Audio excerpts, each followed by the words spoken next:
వేగం కంటే ప్రాణమే మిన్న. ఇది మనం తరచుగా రోడ్ల పక్కన చూస్తుంటాం. అది చూసిన తర్వాత అయినా స్పీడ్ తగ్గించి వాహనం నడపాలి. కానీ ఆ కొటేషన్లు అలా పోర్టుల వరకే పరిమితం అవుతున్నాయి. నిన్న జరిగిన ప్రమాద స్థలి వద్ద స్పీడ్ లిమిట్ 30. కానీ అలా ఎవరూ వెళ్లరు. అలా వెళ్ళుంటే 19 మంది ప్రాణాలు గాల్లో కలిసి ఉండేవి కావు.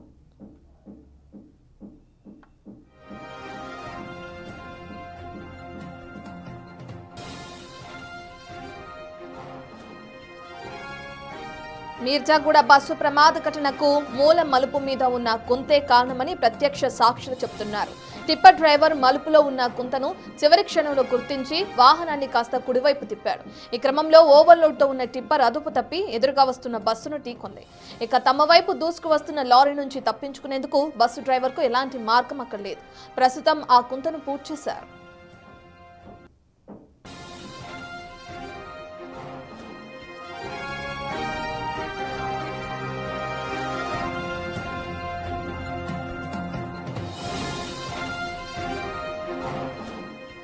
మోర్ డీటెయిల్స్ మా ప్రతినిధి సుజాత అందిస్తారు.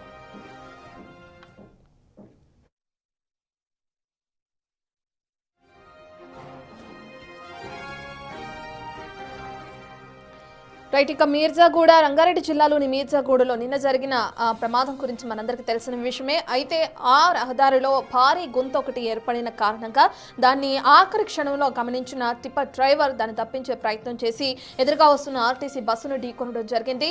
అయితే అతివేగంగా వస్తున్న ఆ టిప్పర్ నుంచి తప్పించుకునేందుకు ఇటు ఆర్టీసీ బస్ డ్రైవర్కి ఎటువంటి మార్గం కనిపించలేదు. దానివల్లే ఇంత పెద్ద ప్రమాదం జరిగింది. అనేక మంది ప్రాణాలు కోల్పోయారు. ఇంత పెద్ద దుర్ఘటన జరిగిందని అక్కడున్న స్థానికులు ప్రత్యక్ష సాక్షులు తెలియజేయడం జరిగింది.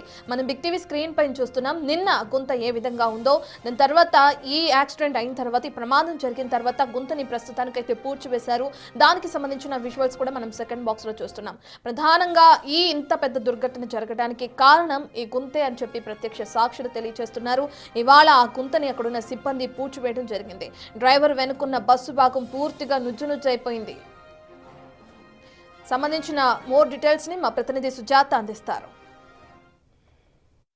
చేవెళ్ల మీర్జాగూడలో నిన్న ఉదయము టిప్పరు బస్సుని ఢీకొట్టడంతో బస్సులో ఉన్నటువంటి 20 మంది ప్రాణాలను కోల్పోయారు. మరికొంతమందికి ట్రీట్మెంట్ అందుతుంది. ప్రధాన కారణం ఇక్కడ ఉన్నటువంటి గుంత అని చెప్తున్నారు. కానీ ఒక్కసారి మనం బిగ్ టీవీ స్క్రీన్ మీద ఎక్స్క్లూజివ్గా చూపించే ప్రయత్నం చేస్తున్నాను. ఎక్కడ ఏ వాహనము ఈ గుంట నుంచి వెళ్ళడం లేదు, పక్కగానే వెళ్తున్నాయి. అంటే యాక్చువల్గా ఇదే రోడ్లో వాహనాలు వెళ్లాల్సి ఉంది, కానీ ఇక్కడ గుంత ఉంది అని చెప్పేసి పక్కనే, అంటే రాంగ్ రూట్లో వెళ్తున్నటువంటి విజువల్స్ బిగ్ టీవీ స్క్రీన్ మీద చూడొచ్చు. ఒకవేళ భారీ వాహనము అంటే టిప్పర్ వచ్చేటువంటి టైంలో ఈ గుంటని తప్పించడానికి ఈ పక్కనే మధ్యలో డివైడర్ ఉంటే ఎట్టి పరిస్థితిలోనూ వాహనం పక్క రోడ్లోకి వెళ్లే అవకాశం ఉండేది కాదు. ఇక్కడ డివైడర్ లేకపోవడంతోనే ఈ గుంతని తప్పించడానికి ఆ టిప్పర్ ఇక్కడికి వెళ్తుంది. ఎగ్జాక్ట్గా ఇప్పుడు వస్తున్నటువంటి టిప్పర్ని మనం ఒకసారి చూడొచ్చు. అలానే ఆర్టీసీ బస్సు ఎగ్జాంపుల్, వెనకొస్తున్నటువంటి ఆర్టీసీ బస్సు ఈ లైన్లో రావాల్సినటువంటి టిప్పరు ఈ గుంతని తప్పించడానికి పక్కకు వెళ్ళినటువంటి టైంలోనే ఒక్కసారిగా కంట్రోల్ కాకపోవడంతోనే ఈ లోపలికి మొత్తం చొచ్చుకుపోయింది. అందులో ఉన్నటువంటి ప్రయాణికులు 20 మంది చనిపోయారు. ఇది ఒక ప్రధానంగా వినిపిస్తున్నటువంటి విషయము. మరోవైపు ఇక్కడ 6:30 గంటల ప్రాంతంలో అంటే చుట్టూ కూడా ఇదంతా ఫారెస్ట్ ఏరియా, మొత్తం గ్రీనరీ ఉంటుంది. మంచు ఉండడము, ఆ మంచుకి టిప్పర్కు ఉన్నటువంటి టిప్పర్కు ఉన్నటువంటి లైట్లు వేసినప్పుడు అవి బ్లింక్ అవ్వడము, ఎదురుగా వస్తున్నటువంటి వాహనాలు అనేది కనిపించకపోవడము మరొక రీజన్ అయి ఉండొచ్చు. ఇక్కడ కేవలము 30 స్పీడ్లో మాత్రమే వెళ్ళాలి వాహనాలు, కానీ ఎక్కడ వెళ్ళేటువంటి వాహనాలు మనకి 30 స్పీడ్లు అనేది కనిపించడం లేదు. ఒకసారి బిగ్ టీవీ స్క్రీన్ మీద చూపించే ప్రయత్నం చేస్తున్నాము. ఆ స్పీడ్ కూడా మనకు అర్థమవుతుంది.